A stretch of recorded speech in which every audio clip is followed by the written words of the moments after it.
Hello and welcome back to NFL Week 4 main slate. We're here, we're breaking it down. We got a lot to go over, so I don't want this intro to go too long, but come join us at LineStar. There's a bunch of different ways. You can pay the $39.99 per month. You can pay the yearly $239.99 price. You can use these promo offers right down there. Parlay Play, Sleeper, Underdog, Chalkboard, all of them. Promo code is LineStar.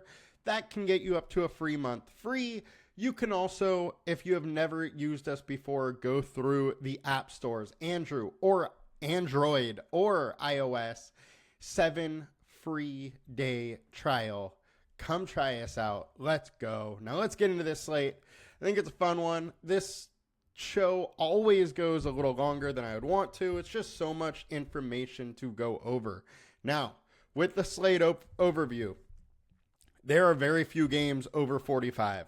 We'll start with Jacksonville, Houston, which is 45. Then you have the Bengals, Panthers at 47.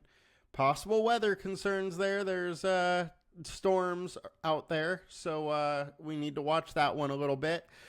Commanders versus the Cardinals, 48.5. And then if you're on FanDuel, there is the last game, the Bills versus Ravens on Sunday Night Football. That is over 45. So those are the ones that are going to get more of the ownership, generally speaking. But I think there's some other games that we should kind of point out and talk about.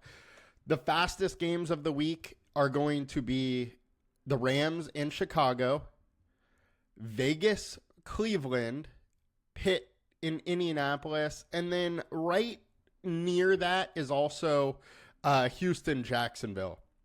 So those aren't necessarily the highest game scores of the week, but we can still probably derive some fantasy goodness from them just because of the speed of which they're playing. You know, more plays, more points can accumulate, and it kind of all works out. And a lot of my plays will either be from that game or from one of the higher scoring games, and we're going to get it all into all of it right now. Let's start with quarterbacks. Our high-owned quarterbacks on DraftKings is Kyler Murray, 16% owned, 4-star alert score.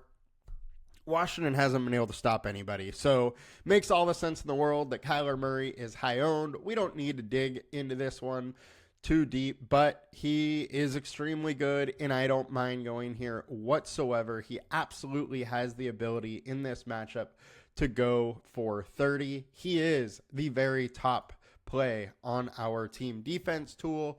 I like him. You probably will too. Joe Burrow is next. He's 15% owned.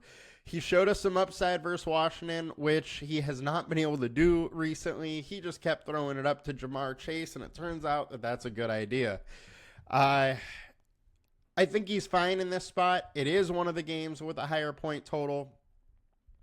It's probably going to go a little underlooked compared to that Arizona-Washington game. I think these two games on DraftKings are going to get the most exposure, with Arizona and Washington much more exposure than this. However, I do think there's paths to this game or that Arizona-Washington game failing. After all, last week it was it Detroit, Arizona that was getting all the ownership or had a 51-point total. And then it ended up being like low 40s or mid 40-point total. And that's absolutely possible. Just because there's a 50-point total doesn't mean it's going to be, 50 or over. Like, those lines are more median projections. So half the time it's going to be under. So even though there's only a couple games that are, high totaled, we don't necessarily have to go to them. There is a chance they fail. And I think this one could fail a little bit. However, this Carolina Panthers offense has been awful, and I don't mind trying to pick on it. Burrow is 23rd on the team defense tool, so he is in absolutely a positive matchup. I don't mind Burrow. Don't love him. Justin Fields, he is another one in a great spot. Wide receiver matchup for Fields, WR1 is the best there is this week. The RB matchup, the best there is this week. The quarterback matchup is a very good one. extremely good one, just not the very best. I think Fields is starting to get more and more comfortable in the offense. They're starting to trust him a little bit, allowing him to do a little bit more. One thing is it's only a 40-point over-under. Now, in a week like this where there are very few games that really look like they could go to true shootout, these running quarterback spots mean a little bit more because you just don't have to have the, 35 real point team outburst of scoring to have your quarterback go nuts. He can win a 21-17 game, but he rushes 1 touchdown and throws 2, and he has a huge week. So I think there's just more outs for these rushing quarterbacks this week because of how the slate has so many just kind of medium totaled games.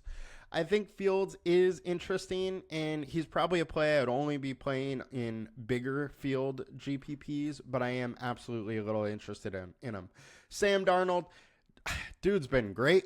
Packers are up next. The defense is decent. I don't think this game is going to be a shootout, but if Love is on the Green Bay side, there is at least some paths to it going that way. I don't mind having a little bit of Darnold, but he's not one of my targets. Jaden Daniels. This is my spot where I think this Commanders and Cardinals game could fail. So we've seen 2 big games from Jaden. He rushed for a big game in game 1, had a rushing touchdown and 2 touchdowns game 2. Everybody saw it on Monday night, and now Jaden Daniels is, the next second coming of, I don't know. Everybody's all about him now, and he's very good. I like it, but I think this Cardinals offense defense could be a little bit better than we're really giving it credit to. If we look quarterback wise, the matchup is 22nd. It's good, not great. If you look at running back wise, though, he is Brian Robinson, 8th. If you look at our WR1, they are 5th. This defense for Arizona might be a little bit better than we think it is. So this is where I think this team or the game could fail, is the Commanders just aren't able to really keep up with the Cardinals scoring. Now, I think Jaden Daniels is fine. He's going to have to throw a lot probably. He's going to have to run a lot if Arizona's bringing a little pressure. I'm fine going here, but I do prefer the Kyler Murray side. But I don't mind the Jaden Daniels side. In it with both of these quarterbacks, I don't mind playing the running back with them. And we'll get into running backs more next. All right. First, lower-owned side, I really like C.J. Stroud this week. Jacksonville Jaguars play a ton of man. Nico Collins crushes man. Mixon is questionable, but probably more on the doubtful side of questionable. I would expect he doesn't play. And with that, I just think the Texans are going to throw the ball more. And I think this is an absolutely great spot for him to do that. We just saw Jacksonville get torched by Josh Allen, and I think C.J. Stroud can do that. And now without Tank Dell, there's a smaller target tree. We got Collins, we got Diggs. Those are your 2 main options, and I love the fact that it is a condensed tree. Just easier to stack with him. He's averaging 52% more fantasy points in domes. Jacksonville defense has just been a total mess. 31st versus the quarterback in scoring. I love the spot for C.J. Stroud. Next, I got to talk about Jalen Hurts a little bit, and this is more kind of if type situation. A.J. Brown is questionable, probably doesn't play. Devonta Smith is out. They're not going to have much as far as wide receivers. Covey is out also. So you're looking at like Jahan Dotson and Johnny Wilson as your 1 and 2, with Dallas Goedert being an option, obviously, as well. Now, Tampa Bay, defensive-wise, is very stout generally versus the run. So it may be the situation where, and it probably is, where they are absolutely focusing on stopping Saquon Barkley. It could lead to more running from Hurts. And if that's the case, we just got more upside there.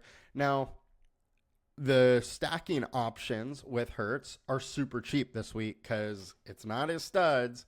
It's all value guys. So if we're able to get 1 or 2 passing touchdowns, get a rushing touchdown with Hurts, it starts to look a little bit interesting, and it's way cheaper than it normally would. Now, I don't love Hurts. I think without his wide receivers, he could very much struggle. But I think there is a path to success, and I'm going to have a little bit. I just don't want to go overboard. Now, this one is hurt Steven say, Deshaun Watson. Look, the issue with him, besides looking like he can't throw the ball anymore, is this O-line is a shell of itself. We have Max Crosby being doubtful now. It did come out that he was out. It later came out that he is doubtful, so there is still a slim chance that Crosby plays. But without Crosby, I wonder how much pressure this Raiders defense is really going to be able to get on Deshaun Watson. And if he has some time, he's going to be able to pick apart this defense, as it is not very good. And he's going to be able to throw on him. And then all the receivers, everybody starts to look a little more interesting. Versus the Giants last week, he got sacked 8 times. He got sacked 6 times versus the Cowboys. I don't remember the exact number with Jags, but I'm sure it's up there because this O-line has just been absolutely terrible. And this play is gross, but I see some pass. It is also one of the faster games of the week. So, there's additional scoring in that aspect. So it's gross, but I got it. I had to bring it up. And then lastly, Trevor Lawrence. I liked CJ Stroud. If all of Stroud's points go to, say, Nico Collins, you might be able to run it back with Trevor Lawrence, who's cheaper, has a little bit of rushing upside, and then, maybe use a couple of his receivers. Once again, there's no Evan Ingram. Texans play cover 3 a ton. So I think without Ingram and in a cover 3, Kirk is going to get more targets. More is going to go his way. So I'm interested in that route. And I love Trevor Lawrence. He's been awful so far this year. But Doug Peterson did say they need to change some stuff. And if they make it a little easier for Trevor Lawrence to read, a little more decisive, maybe there's a little more upside, and if they let him run a little bit. So I'm slightly interested here. Just wanted to kind of mention some things that I have seen to put that information in your book. All right, on to FanDuel. Quarterback, Burrow, Daniels, Stroud, Kyler, Caleb. Caleb is popping up as one of the higher owned quarterbacks. We got to talk about him. Rams have been terrible and giving it up to the quarterback spot. So I do think it's a little bit interesting here. Bears can't run the ball whatsoever.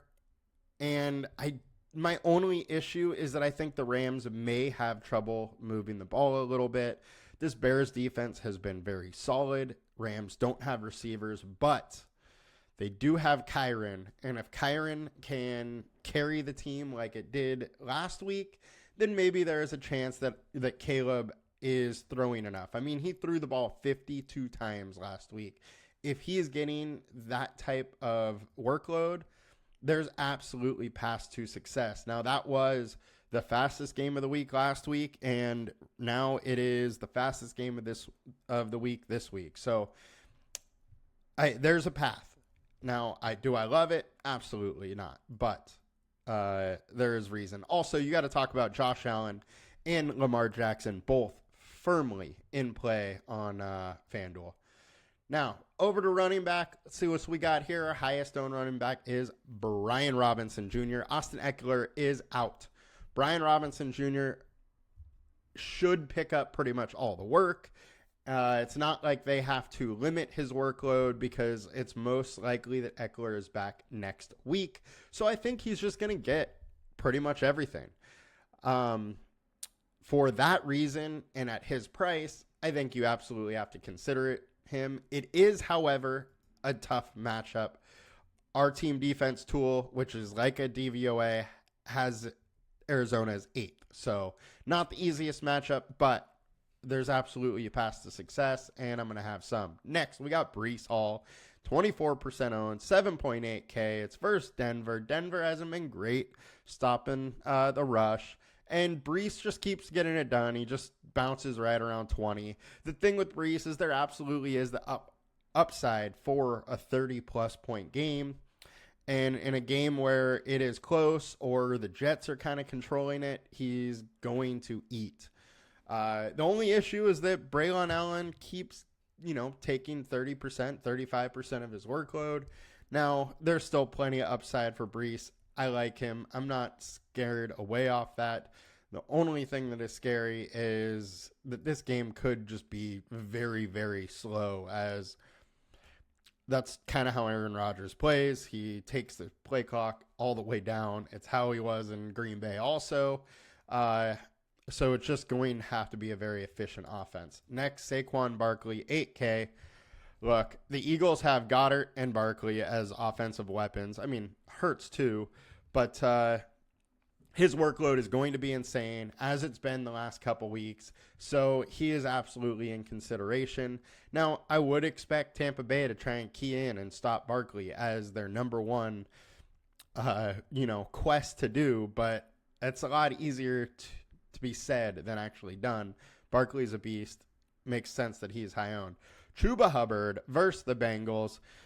Second highest game total of the week. He just had a giant week versus Vegas, and he can absolutely bounce back and have a good game. Now, he did well as a starter last year. Just, it's very rare that you're seeing a ceiling type performance from him, and that's my worry, especially if he's at a high owned.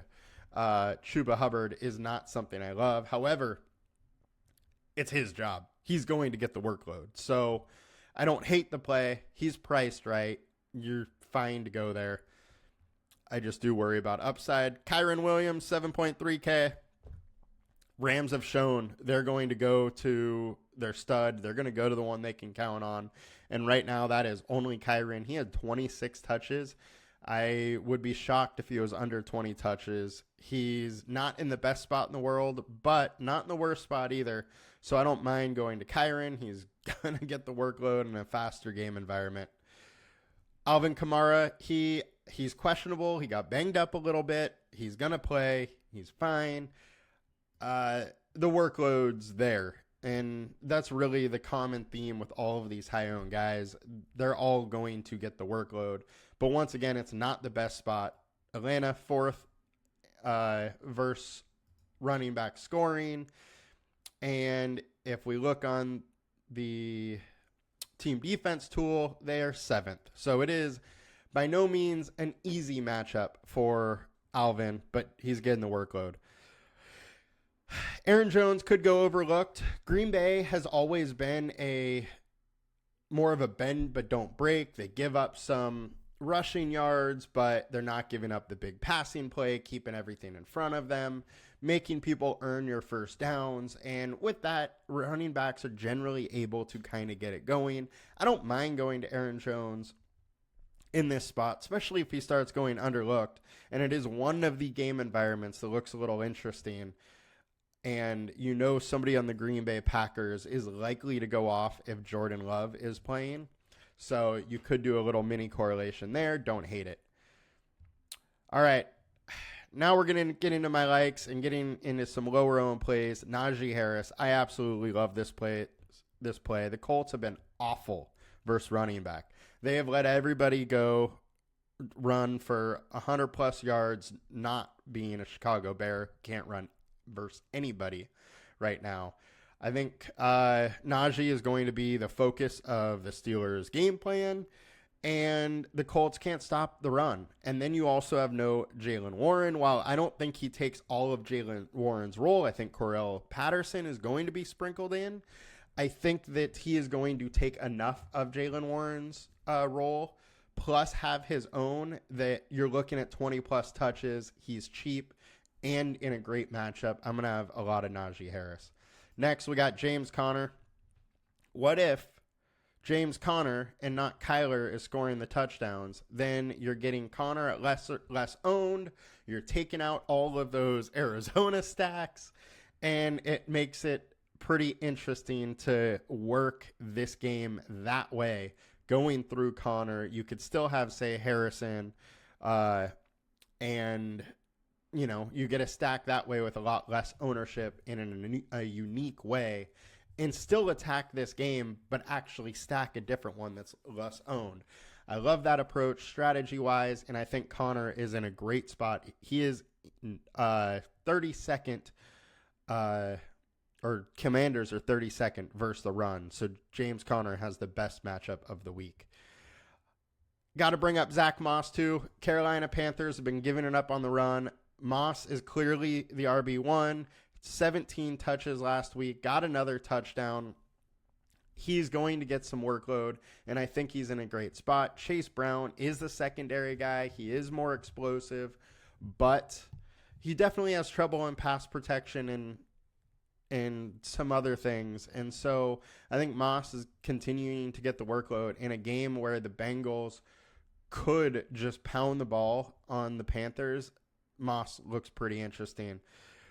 Jerome Ford is a very, very good matchup versus the Raiders. It's one of the faster games of the week. We saw him last year have a couple games where he really went off, 27 points, 26 points. We saw 19 in the first game.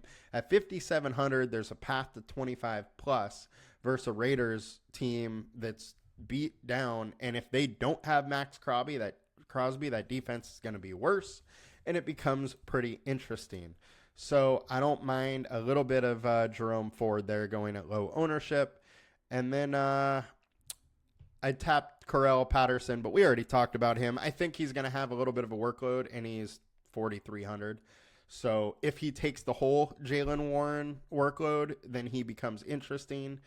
If he takes half of it, he may underperform. You may have to get a little lucky, but it's still a bit interesting. All right, on to FanDuel. High ownership. We got Josh Jacobs, Chuba, Bijan, Connor, Hall, Akers. So Josh Jacobs, he is going against a tough Minnesota defense. Haven't been able to get much going on Minnesota. I don't love this spot for Josh Jacobs. He's going to get a big workload, though, and that's the one thing going on his side. Bijan Robinson, we didn't talk about. He's versus the Saints. Saints have been tough against the run, but he is just too talented to not have a chance in this game, and he's averaging 25% more fantasy points in domes. He can take one to the house at any minute. I think he may be a little overpriced for what he's done so far, but the big ceiling is there. Only issue is he's not like a true workhorse back. Cam Akers we didn't talk about, but it's expected that he's once again the guy.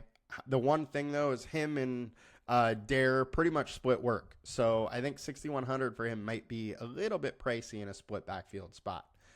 All right, let's go over to wide receivers. So we got Deontay Johnson versus the Bengals. Now, Cam Taylor-Britt is a very solid corner. We got a 4-star alert score, but it is the Deontay Johnson show. 14 targets last week. He's always been extremely good at getting targets, and he has a good release move. I think he's going to be able to get his targets fine. Just again, I don't mind Deontay.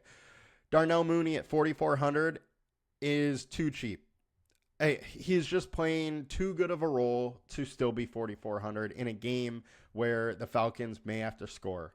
Jamar Chase, great matchup for him versus the Panthers, who aren't very good, and Jamar finally broke out and had an absolutely giant game.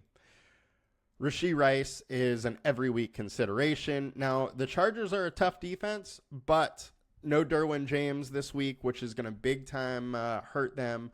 Also, Bosa has been hurt throughout the week. I don't know his official status for Sunday, but both those hurt. Chargers are good D, but Rashee Rice is just too good, and he's an every week consideration at this point. Brandon Ayuk, look, his separation scores have still been very, very good. He is getting opened. He got 10 targets last time. His big games are coming. He's getting in better football shape. I don't mind going to Ayuk here versus the Patriots. My only issue is I just don't expect a ceiling game out of him in this spot. I think he could do fine. Nico Collins, I am going to play a ton of him. I love him this week.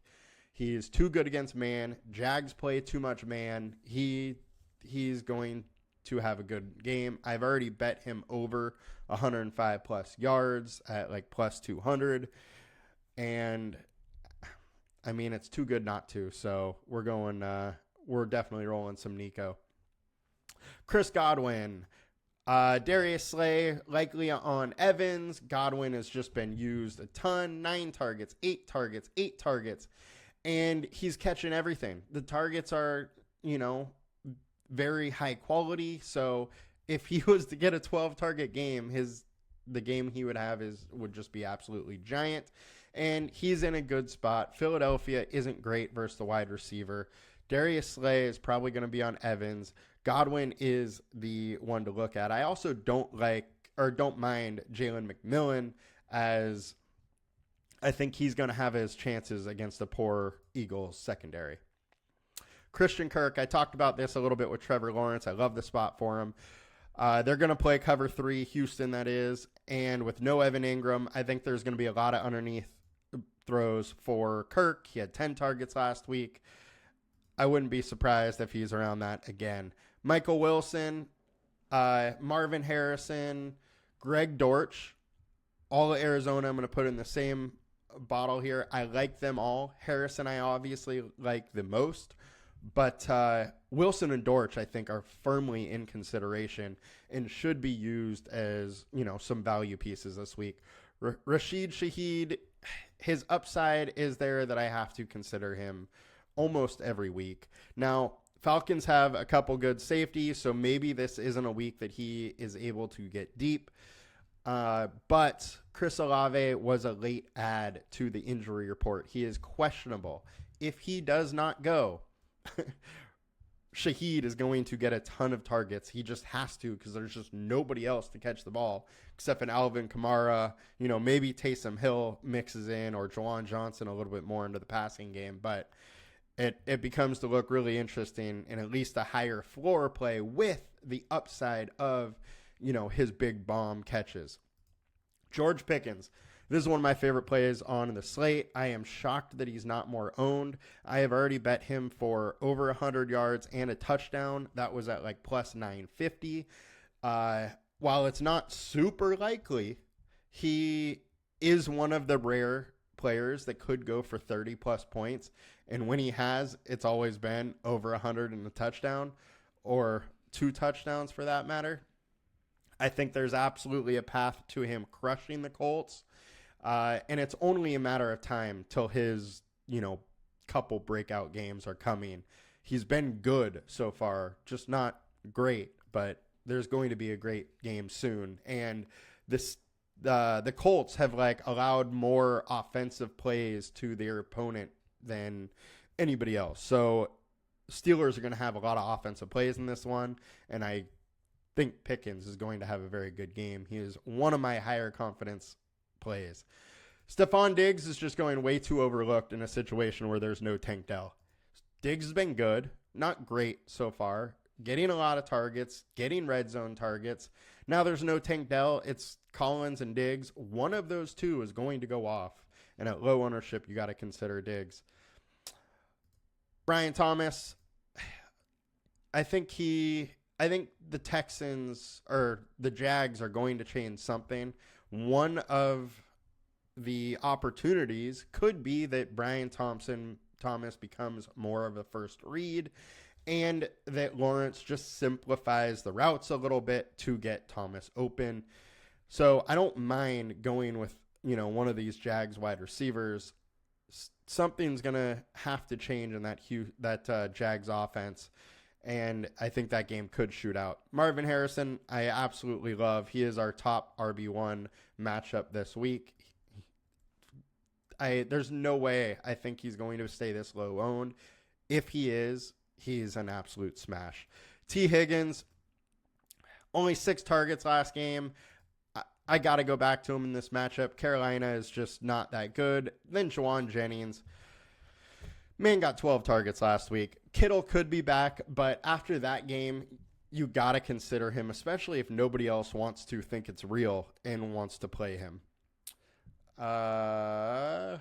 We miss anybody else here? Greg Dortch, I talked about. Jalen McMillan is in play a little bit for me. Oh, he is doubtful though, so watch that coming up to the week.